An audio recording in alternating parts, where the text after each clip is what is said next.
Hello Pisces, thank you for joining me for your weekly forecast for week commencing the 23rd of July for the Sun or your Ascendant. Talking of the Sun, it moves this week on Monday into the sign of Leo. Now over the last 4 weeks the Sun has been asking you to be passionate about the things you really enjoy, the fun side of life, but Mercury, the planet of communication, has already been in Leo. So the Sun's transit into this sign is asking you to grapple with more earthy, practical situations. Because your sign is ruled by Neptune, which is very much about dreams and etherealness, and Jupiter, which is about expansion, that combination can at times make you very idealistic. You're being asked to temper that this week by a real dash of realism. Now that's not to say that you can't be realistic, of course you can. But if you have been caught up in some dramas of late, and let's be honest, with Neptune opposite Venus, your love life may be activating some wonderful interaction, but also a degree of mystery, or Jupiter's angle with Venus could have been really exciting you about a travel plan that's shaping up with one particular person. But you see, Pisces, Saturn is in an awkward angle with the Sun all this week, and also Mars. I think this is asking you to be more conscious of some of the issues which perhaps you've been finding more difficult to grapple with. These could be more subconscious ones. They could be the parts of your nature that you know perhaps don't necessarily work quite so well. We all have them. We all have our stuff. We all have attitudes that can be a bit bumpy at times.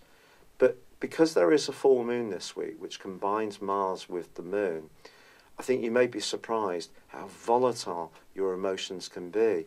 For example, someone may say something that's not particularly cutting at work, but it could seem to cut you in half, and you may find yourself really simmering, boiling with rage at the injustice as you see. But with Saturn in your sector of your future and also of your friendships, you must stay grounded and realistic. Nothing is perfect. It never is. This is an opportunity now to try to get your body and your soul, your spiritual well-being, all working collectively together. And it could be that something is a bit out of kilter. And if there is a situation which is stressing you out or making you feel worried or a bit anxious, don't judge yourself for that. That's vitally important.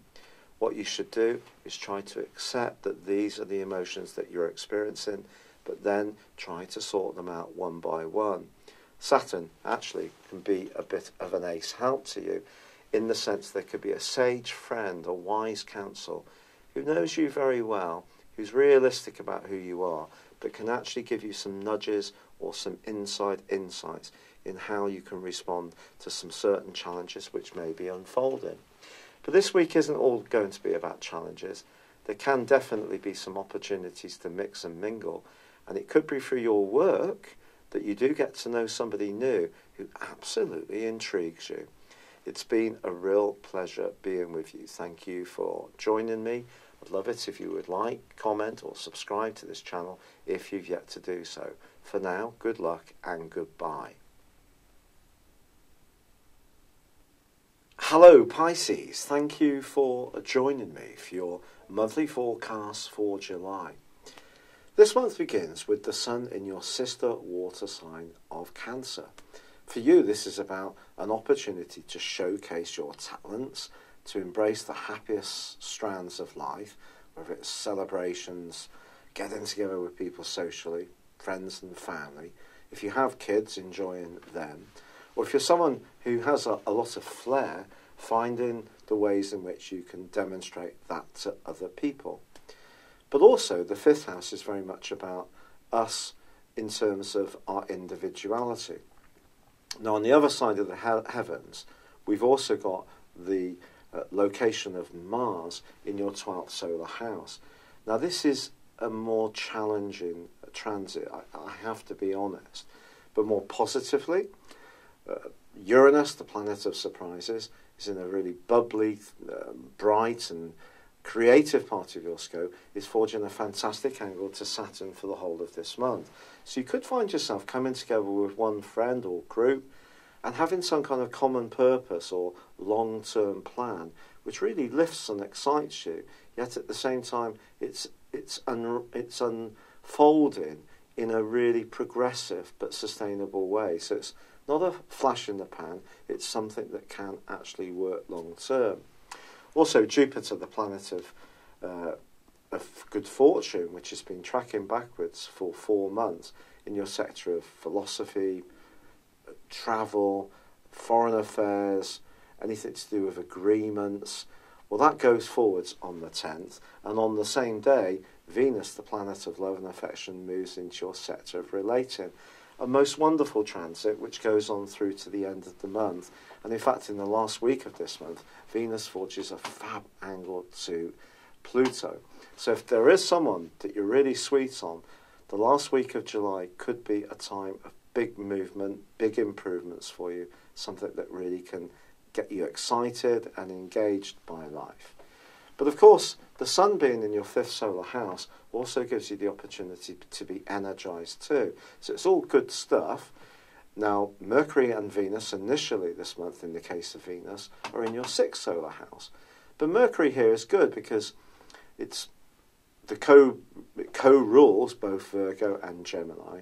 And Gemini is very much to do with detail. So in this Virgo is very much to do with detail. So in this location, if there are things you really need to pick over, it could be helpful to you. It's just that someone else may have a completely different opinion from the 3rd through to the 7th. So just stay conscious as Mercury goes opposite with Mars. I think you could be quite restless across those days. Try not to do too much. You could get a headache, migraine, feel a bit irritable. Give yourself time to chill out, do something much more relaxing and fun. Now, week 2 of this month is, however, much more dramatic because the Sun goes into an opposition with Pluto. Tiny Pluto has been in your sector of friendship and long-term plans and hopes and aspirations since 2008. This opposition is one which is challenging some of those plans for the future in terms of how much fulfillment that you're getting from them. If you're not getting much fulfillment from them, I think the next 6 months is going to be a critical time because on the 13th there is a partial solar eclipse. Now this is asking you to feel that life has a real sense of enjoyment. It doesn't matter what we do, if it is uplifting, it's gratifying, we have a few laughs, we can do something where we can express ourselves, then that's obviously feeds into a future narrative that gives us a sense of security and we feel happy. If not, then something may need to be looked at. So if you're in any kind of situation, be it a relationship, a job, a life situation which is not taking you forwards, consider your options very carefully over the next half year. But I told you about Jupiter going forwards on the 10th. What I didn't tell you about is that it continues to forge a link with Neptune. Now the thing is, Jupiter and Neptune are your co-regents or co-rulers. So having the two together is very, very sweet. So a connection with someone who loves travel, foreign culture, even thinking about property overseas, or going off on an expedition, or learning a foreign language, or in some way having contact with people from overseas. Perhaps you're going to import something.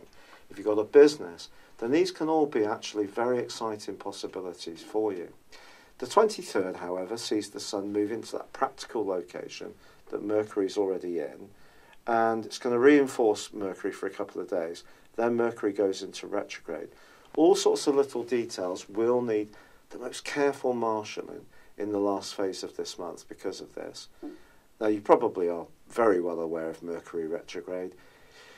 It's not that we can stop it having an impact, but what we can do is reduce its impact by being very meticulous in how we manage things.